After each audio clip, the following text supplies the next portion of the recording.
ଆସେ ମୋତେ ଗୋଟେ ଗପ କହିଲ ଗୋଟେ ଗପ କୁହ ଆସିବ ବଉଳା କାଇ ବାପା ତମକୁ ଆସିବ ମୁଁ ଗୋଟେ ଗପ କହୁନି। ମୁଁ ଗୋଟେ ଗପ କହିବି କିନ୍ତୁ ତା ଭିତରେ ଯାହା ପଚାରିବି ମୋତେ ତମେ କହିବ କହିପାରିବ ଛୋଟ ଗପ କହ। ହେଲା ଗୋଟେ ଗପ କହୁଛି ଶୁଣ ଗପର ନାଁ କଣ ନା ଚତୁର କାଉ କଣ ଚତୁର କାଉ ଗପ ଆଜି କହିବି ତମେ ଶୁଣିବ ଖରା ଦିନ ଜାଣିଛ ଦିନ ଘଟଣା ହେଲା ଖରା ଦିନେ କାଉଟି ଉଡ଼ି ଉଡ଼ି ଯାଉଥିଲା କୁଆଡ଼େ ଯାଉଥିଲା ଉଡ଼ିକି ଯାଉଥିଲା ତାକୁ ଜୋରେ ଶୋଷ କଲା ଯେତେବେଳେ ଶୋଷ କଲା ସେ ତ ଚାରିଆଡ଼େ ଖୋଜିଲା ଖରା ଦିନ ତ କୋଉଠି ପାଣି ମିଳେ ସବୁ ଶୁଖି ଯାଇଥାଏ ପାଣି ଦେଖିଲା କି ଚାରିଆଡ଼େ ପାଣି ସବୁ ଶୁଖି ଯାଇଛି ସେଠୁ ସେ କ'ଣ କଲା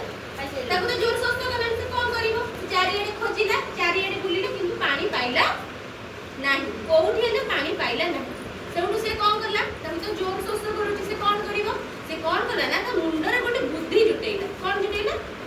ବୁଦ୍ଧି କ'ଣ କରିବ ନା ଦେଖିଲା ପାଖରେ କିଛିଟା ପଥର ପଡ଼ିଛି ଗୋଡ଼ି ପଡ଼ିଛି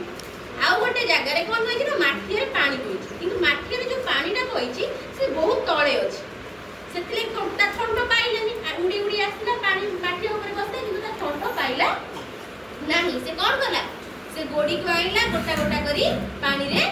ଫୋପାଡ଼ିଲା ସେଉଠୁ ଯେତେବେଳେ ଗୋଟା ଗୋଟା କରି ପାଣିରେ ଫୋପାଡ଼ିଲା ସେ ପାଣି ସହ କ'ଣ କଲା ନା ତଳକୁ ଉପରୁ ବଢ଼ି ବଢ଼ି ଚାଲିଲା